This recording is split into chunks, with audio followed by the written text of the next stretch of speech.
các bạn, Lucas Mohammed quay trở lại với các bạn rồi đây. Hôm nay mình sẽ hướng dẫn các bạn móc kẹp tóc chủ đề là cá sấu. Và ở đây mình có hai loại.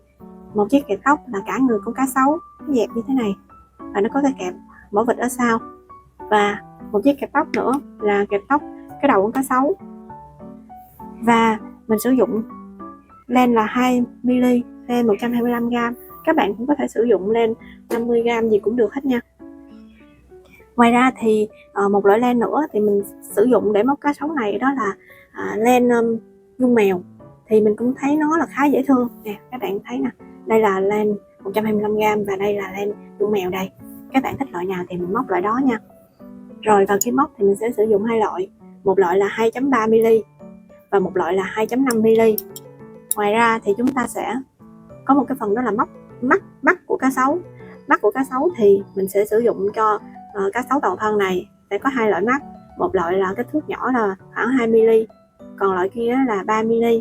Còn mắt cho cái đầu cá sấu này á thì mình sẽ sử dụng là 6mm nha. Rồi bây giờ chúng ta sẽ lấy cái móc ra và bắt đầu vào việc thôi. Let's go. Đầu tiên thì mình sẽ móc phần cá sấu, con cá sấu nguyên người này. Và các bạn sẽ sử dụng kim móc 2.3mm. Hàng thứ nhất thì chúng ta sẽ tạo một nút thắt. Sau đó các bạn sẽ móc lên 13 bính. 1, 2, 3, 4, 5, 6, 7, 8, 9, 10, 11, 12, 13. Và bây giờ thì chúng ta sẽ quay lại chân bính thứ hai, tính từ kim móc đây, chân bính thứ nhất, chân bính thứ hai. Các bạn sẽ móc vào đây một mũi đơn, và chân tiếp theo chúng ta cũng sẽ móc một mũi đơn. 9 chân tiếp theo các bạn sẽ móc 9 mũi đơn.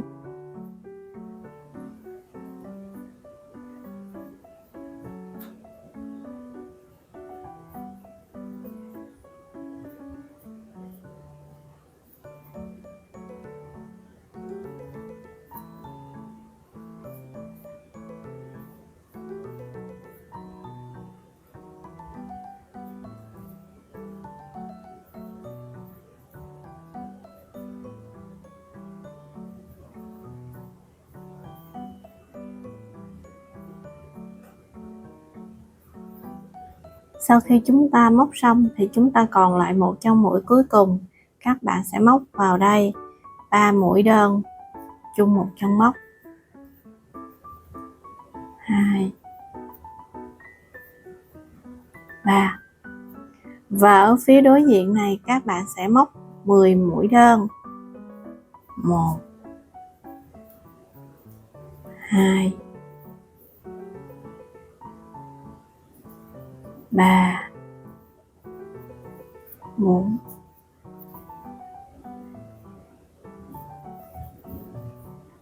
Khi móc thì các bạn sẽ kẹp cái sợi len vào luôn nha.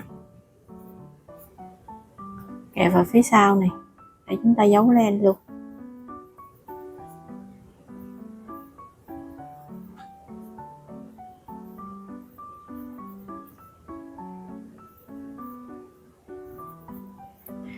Rồi vào còn chân móc cuối cùng này các bạn sẽ móc vào đây 2 mũi đơn chung chân, hay còn gọi là mũi tăng. Và các bạn sẽ trượt mũi vào chân của mũi đơn đầu tiên nè. Chúng ta trượt một trượt để kết thúc hàng móc. Tiếp theo chúng ta sẽ móc hàng thứ hai. Các bạn sẽ lên một bính. Và bây giờ các bạn sẽ móc vào chân vừa lên bính một mũi tăng, nghĩa là 2 mũi đơn chung một chân móc. Các bạn có thể đánh dấu lại chân mũi đầu tiên, chân mũi đơn đầu tiên.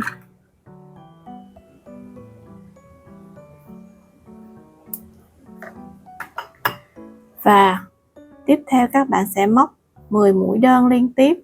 1, 2, 3, 4, 5, 6 7 8 9 10.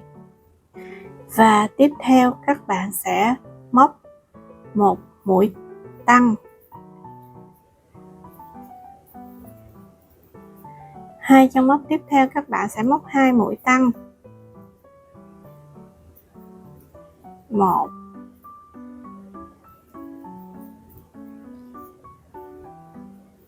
2. Và 10 chân mũi đối diện này các bạn sẽ móc 10 mũi đơn, 1 2 3 4 5 6 7 8 9 10. Bây giờ chúng ta sẽ còn lại 2 chân móc cuối cùng, các bạn sẽ móc 2 mũi tăng, 1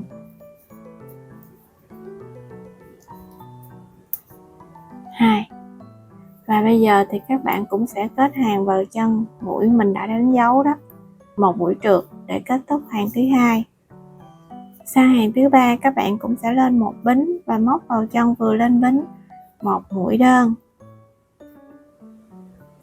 đánh dấu lại. Tiếp tục các chân còn lại các bạn sẽ móc vào mỗi chân mũi, chúng ta sẽ móc một mũi đơn, không tăng không giảm, cứ lặp lại cho đến hết hàng. Và hàng thứ 4 các bạn cũng sẽ móc tương tự như hàng thứ ba, mỗi chân mũi chúng ta sẽ móc một mũi đơn, không tăng không giảm. Mình hẹn gặp lại các bạn ở cuối hàng thứ tư nha. Tiếp tục thì chúng ta sẽ đến với hàng thứ 5.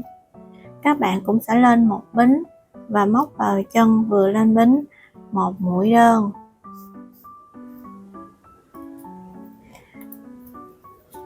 Tiếp theo 11 chân mũi, chúng ta sẽ móc 11 mũi đơn vào đây. 1 2 3 4 5 6 7 8 9 10 11. Và ở đây chúng ta sẽ móc một mũi giảm vào 2 chân móc tiếp theo.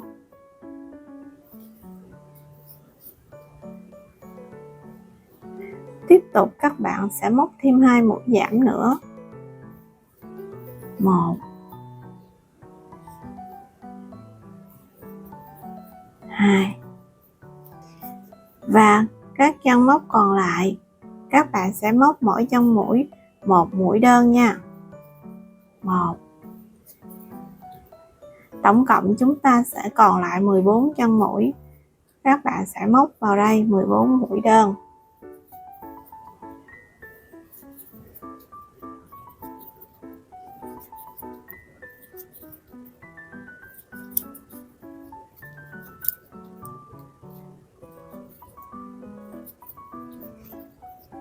Và chúng ta cũng sẽ kết hàng bằng một mũi trượt.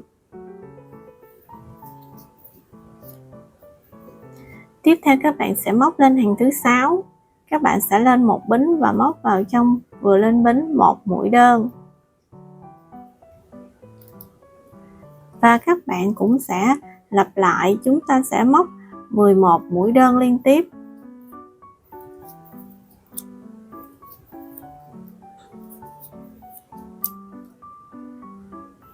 Sau khi móc được 11 mũi đơn thì các bạn sẽ móc 3 mũi đơn thành một mũi giảm.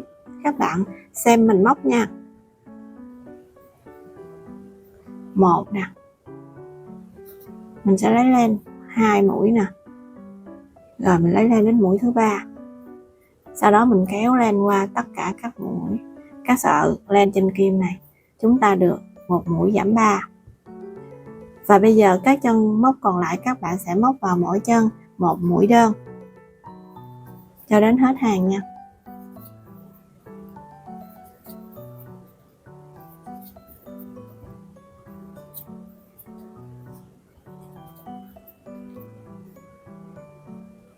Và bây giờ các bạn cũng sẽ kết hàng bằng một mũi trượt.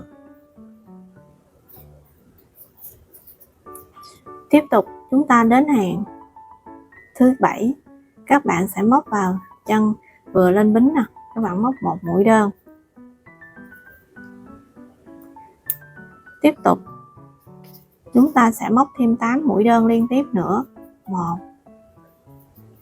2 3 4 5 6 7 và 8.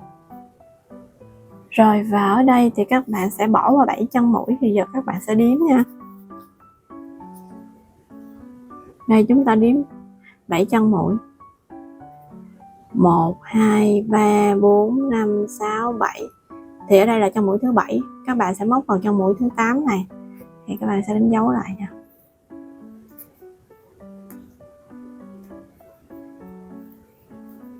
Rồi. Đây thì chúng ta sẽ móc qua cái phần chân mũi thứ 8 này, chúng ta bỏ vào 7 chân mũi và móc vào chân mũi thứ 8 này. Chân mũi chúng ta đã đánh dấu nè. Chúng ta móc vào đây là một mũi đơn, móc vào đây một mũi đơn. Rồi, và bây giờ thì chúng ta sẽ móc tiếp tục. Chúng ta sẽ móc tiếp tục thêm 10 mũi đơn nữa. Ở đây là một mà ha. Chúng ta sẽ móc ở đây là 10 mũi đơn nữa. 1 2 3 4, nghĩa là chúng ta sẽ móc đến cuối hàng đó. Thì toàn bộ các phần này chúng ta móc các mũi đơn cho đến cuối hàng.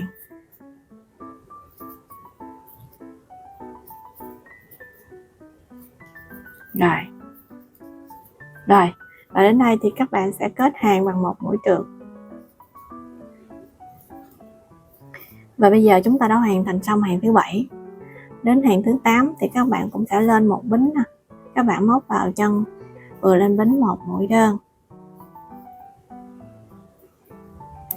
Bây giờ đến hàng thứ 8 này, các bạn sẽ móc vào mỗi chân mũi chúng ta móc một mũi đơn, không tăng không giảm. Các bạn móc sao cho ở hàng này chúng ta sẽ đạt được 20 mũi đơn nhé. Ở đây chúng ta có cái một mũi đơn mà chúng ta kết nối nè, chúng ta sẽ móc luôn nha. Chúng ta móc vào đây. Rồi, tương tự thì từ hàng thứ 9 đến hàng thứ 12 các bạn sẽ móc giống hàng thứ 8, nghĩa là mỗi chân mũi các bạn sẽ móc một mũi đơn, không tăng không giảm. Và mình sẽ hẹn gặp lại các bạn ở cuối hàng thứ 12 nhé. Sau khi móc xong đến hàng thứ 12 rồi thì bây giờ các bạn sẽ cắt len.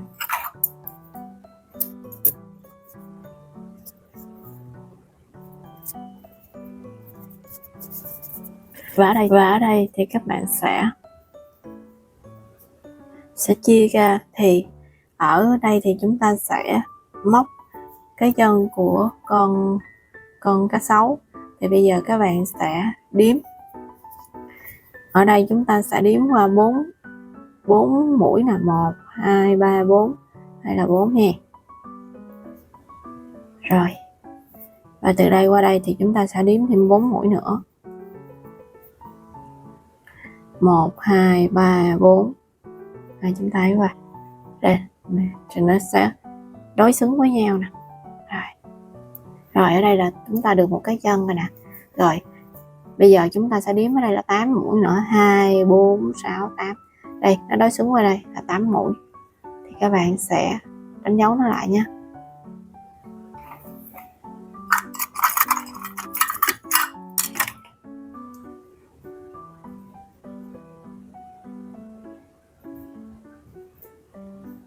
Rồi bây giờ chúng ta đã đánh dấu xong rồi. Bây giờ thì chúng ta sẽ móc chân cho cá sấu. Bây giờ chúng ta sẽ móc cái chân đầu tiên cho cá sấu. Thì các bạn sẽ đâm kim vào cái chân bính đầu tiên mà chúng ta đánh dấu nè. Rồi chúng ta sẽ cho len qua. Và ở đây các bạn sẽ móc lên một bính và móc vào đây một mũi đơn. Rồi 7 chân tiếp theo các bạn sẽ móc 7 mũi đơn. 2 3 4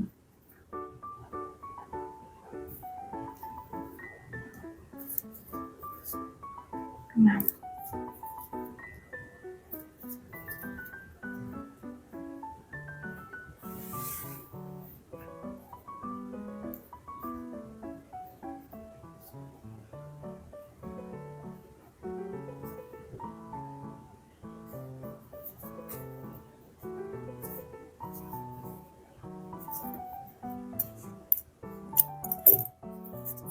Rồi bây giờ thì đến đây thì các bạn sẽ sử dụng kim khâu và chúng ta sẽ khâu cái phần lỗ ở dưới cái phần hai cái chân nè. Ở đây nó có cái lỗ này nè. Rồi thì chúng ta sẽ khâu nó lại.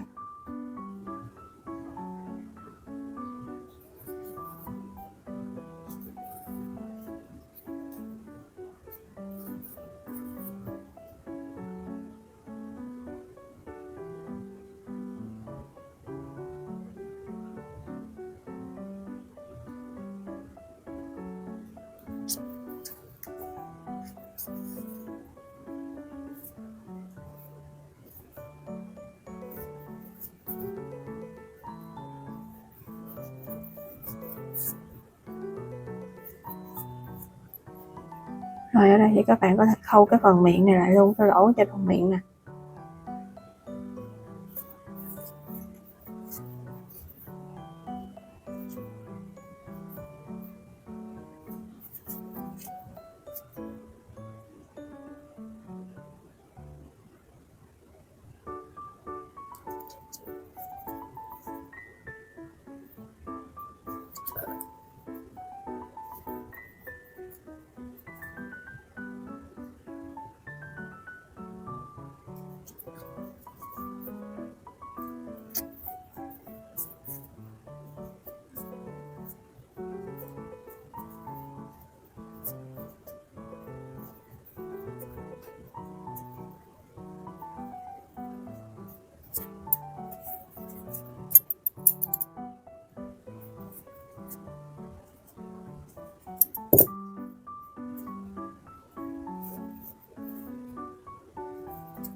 Và bây giờ chúng ta sẽ móc tới phần mắt của cá sấu.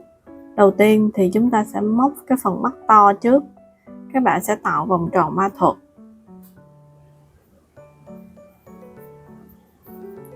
Và móc vào vòng tròn 6 mũi đơn. 1 2 3 4 5 và 6. Rút vòng tròn lại và nối với chân mũi đơn đầu tiên một mũi trượt để kết thúc hàng móc. Hàng thứ hai các bạn sẽ lên một bính và móc vào chân vừa lên bính. Chúng ta sẽ móc 2 mũi đơn chung một chân móc, hay còn gọi là mũi tăng. Mình sẽ gọi là mũi tăng nha. Các chân còn lại các bạn sẽ móc các mũi tăng cho đến hết hàng.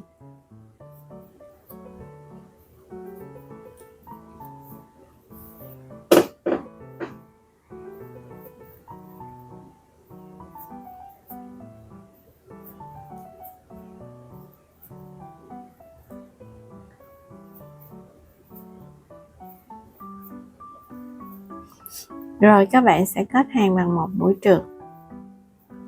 Tiếp tục chúng ta sẽ lên hàng thứ ba, các bạn sẽ lên một bính và móc vào chân vừa lên bính một mũi đơn. Các chân còn lại mỗi chân móc các bạn móc một mũi đơn cho đến hết hàng.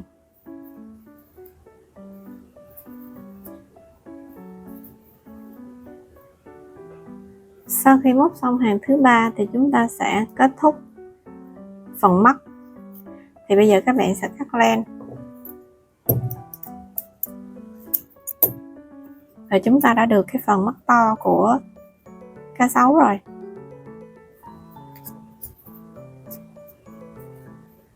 Bây giờ thì mình sẽ hướng dẫn về phần mắt nhỏ của cá sấu nha.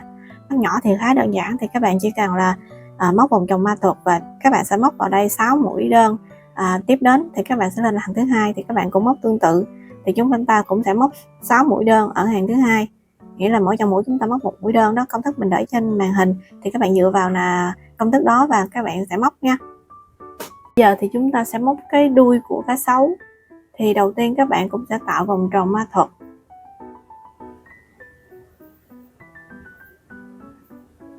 và móc vào vòng tròn 6 mũi đơn nha.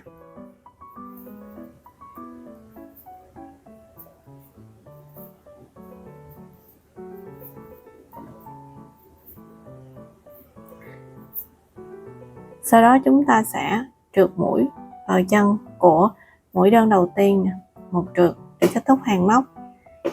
Sau đó lên một bính và bắt đầu hàng thứ hai. Chúng ta sẽ móc vào chân vừa lên bính một mũi đơn.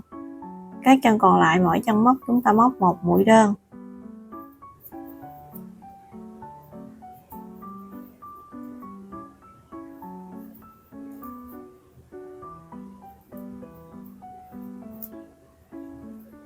Rồi là đến đây là chúng ta được cái phần mắt giống như là lúc nãy mình đã hướng dẫn các bạn đó.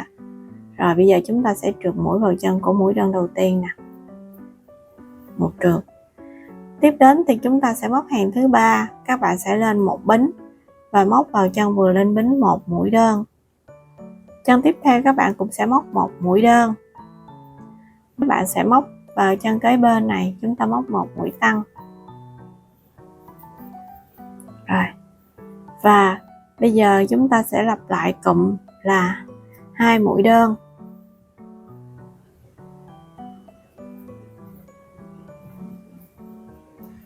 Rồi, chân cuối cùng này chúng ta móc một mũi tăng.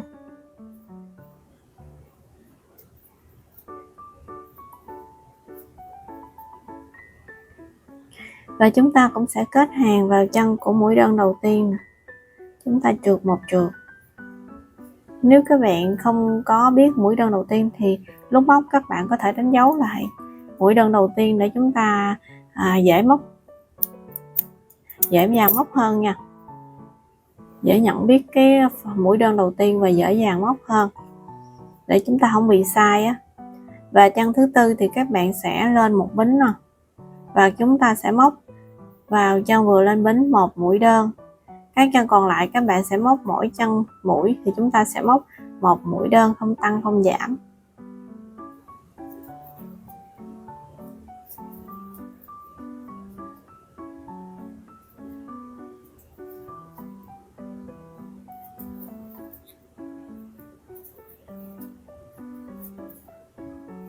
Chúng ta lại kết hàng bằng một mũi trượt nhé.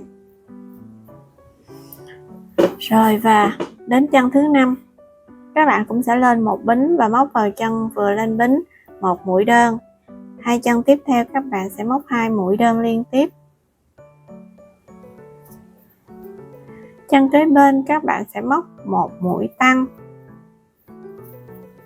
Rồi và các bạn sẽ lặp lại 3 mũi đơn.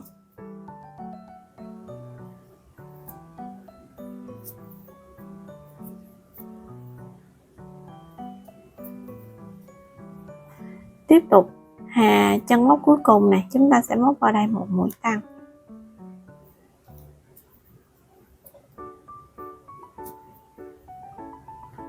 Rồi và chúng ta cũng sẽ kết hàng bằng một mũi trượt. Rồi và ở đây thì chúng ta đã hoàn thành cái đuôi rồi, chúng ta cũng sẽ cắt len.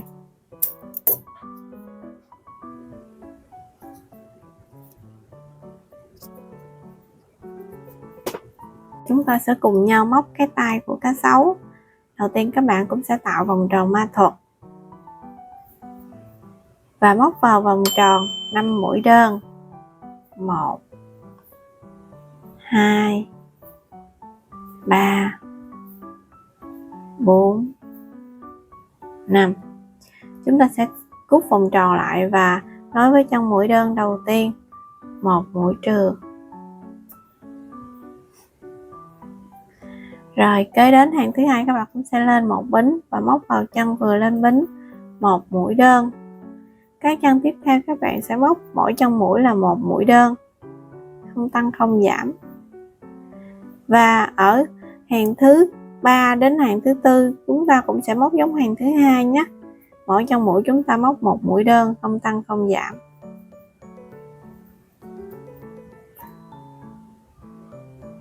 Sau khi móc xong hàng thứ 4 thì các bạn cắt len luôn nha. Thì chúng ta sẽ hoàn thành cái tay. Móc xong thì chúng ta sẽ được hai cái tay như thế này nè. Và bây giờ thì chúng ta sẽ cùng nhau móc trái tim. Các bạn cũng sẽ tạo một nút thắt.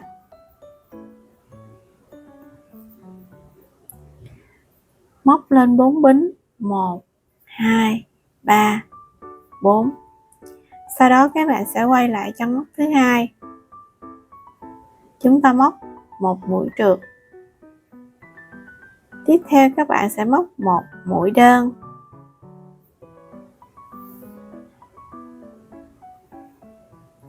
Và bây giờ thì các bạn sẽ móc vào đây một mũi nửa kép. Tiếp theo chúng ta sẽ lên 2 bính và móc vào cùng chân móc này, chúng ta móc một mũi trượt. Tiếp tục các bạn cũng sẽ móc lên 2 bính và móc một mũi nửa kép.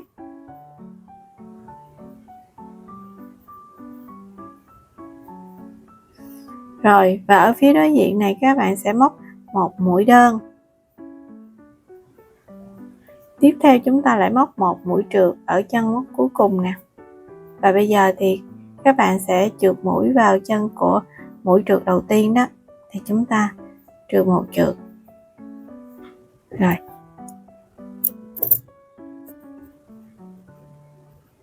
Bây giờ chúng ta sẽ có trái tim bé bé xinh xinh. Bây giờ thì chúng ta sẽ dán mắt vào cái phần mắt to này khoảng 3 cm. Còn cái là mắt 1 cm này chúng ta sẽ dán vào cái phần mắt nhỏ này nha. Bây giờ thì chúng ta sẽ dán cái phần mắt. Phần mắt thì chúng ta sẽ dán mắt to ở bên đây. Còn phần mắt nhỏ thì chúng ta dán bên đây. Rồi các bạn cần dán vào thôi. Rồi bây giờ thì mình dán cái phần mắt này vào. Thì ở đây mình sẽ dán cái mắt nó lé lé một tí cho nó dễ thương. Mình sẽ dán mắt to vào đây ở hàng thứ hai nè. Đó. Rồi.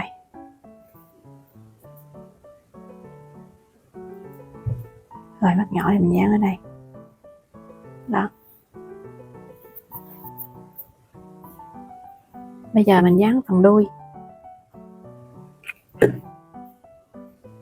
Đuôi thì các bạn dán ngay cái trên cái chân của nó tí là được. Đây, ngay đây. Rồi. Hai cái tay. Đây mình dán ngay cái chỗ này.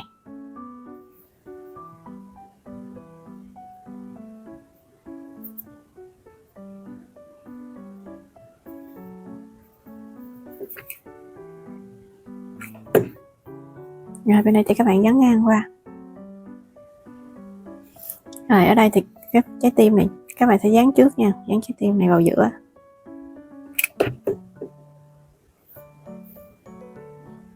Rồi, chúng ta canh cái giữa, chúng ta dán vào. Rồi sau đó thì các bạn mới bẻ cái tay nó vào đây ha. Rồi chúng ta sẽ cho một ít keo vào đây đó. Rồi chúng ta sẽ cho cái tay nó đưa vào đây. Rồi thao tác với cái tay còn lại.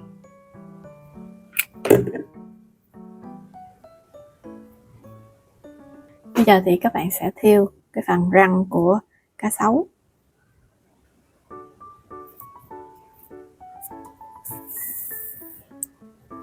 Chúng ta thêu làm sao để cho nó có dạng gợn sóng chữ V là được ha.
Rồi, bây giờ thì chúng ta đã hoàn thành xong cái phần cá sấu này rồi. Bây giờ chúng ta sẽ dán kẹp vào.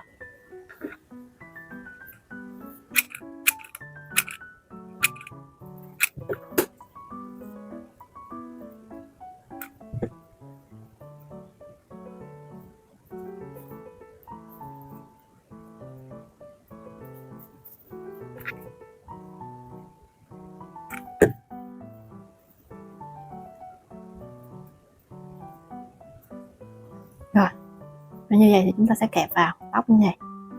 Trông rất là đáng yêu đúng không? Giờ chúng ta sẽ móc kẹp tóc đầu cá sấu. Đầu tiên thì các bạn sẽ tạo một nút thắt. Sau đó móc một dãy bính 15 bính. 1, 2, 3, 4, 5, 6, 7, 8, 9, 10, 11, 12, 13, 14, 15. Mình sử dụng kim móc 2.5mm nhé.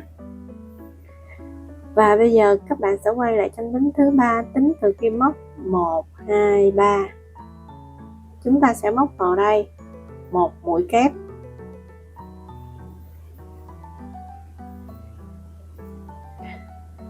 Và chúng ta sẽ móc thêm một mũi kép vào cùng chân móc này.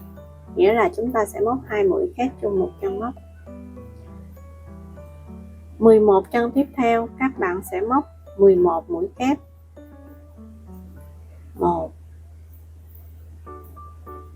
2, 3, 4, 5,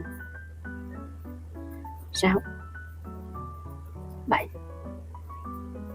8, 9, 10, 11. Vậy là chúng ta sẽ còn một chân móc cuối cùng. Các bạn sẽ móc vào chân móc này 6 mũi kép. 1,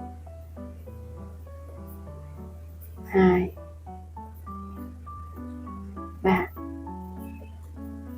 4, 5 và 6.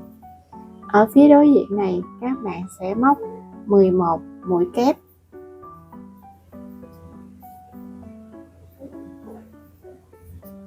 2, 3, 4, 5, 6, 7, 8, 9, 10, 11. Và ở đây chúng ta sẽ còn tại chân móc cuối cùng, móc vào đây 3 mũi kép. 1, 2, 3. Rồi thì các bạn sẽ trượt một mũi chừa vào chân của mũi kép đầu tiên để chúng ta kết thúc hàng móc. Sang hàng thứ hai các bạn sẽ lên một bính và các bạn sẽ móc vào chân vừa lên bính một mũi đơn. Chân tiếp theo các bạn cũng sẽ móc một mũi đơn. Ở chân kế bên các bạn sẽ móc vào chân này 5 mũi kép. 1, 2, 3, 4 và 5. Kế bên chúng ta sẽ móc vào chân này một mũi đơn, tiếp theo móc thêm một mũi đơn nữa, và chân tiếp theo các bạn cũng sẽ móc vào chân này 5 mũi kép chung một chân móc. 2 3 4 và 5, và chúng ta sẽ móc xuống dưới đây một mũi đơn. Rồi thì bây giờ chúng ta đã được hai con mắt của cái mặt của cá sấu rồi nè. Bây giờ các bạn sẽ móc giúp mình các cái mũi trượt xung quanh hàng này cho đến hết hàng nha.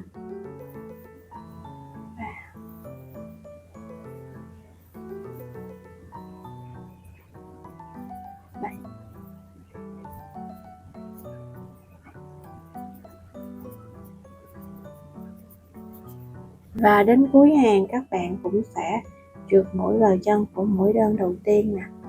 Các bạn trượt một trượt để kết hàng. Sau đó thì chúng ta sẽ cắt len. Và các bạn sẽ giấu lên đi nhé. Và ở đây các bạn sẽ sử dụng mắt 6mm để mà dán vào đây. Dán vào hai con mắt. Đây, các bạn sẽ dán vào đây nha.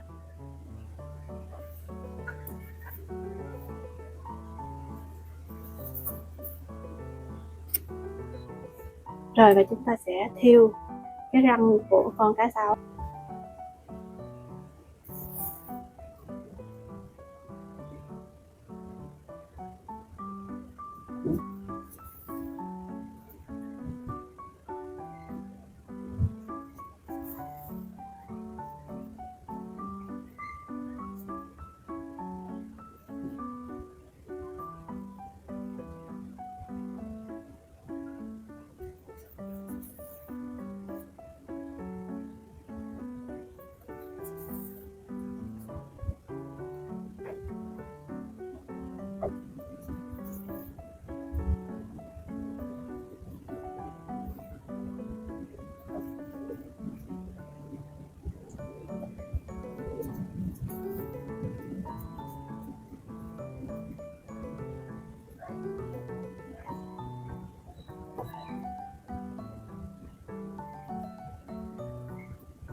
Rồi sau khi chúng ta làm xong thì chúng ta sẽ dán kẹp vào. Mình sẽ sử dụng phôi kẹp là khoảng 6 cm nhé. Rồi các bạn sẽ dán vào đây thôi.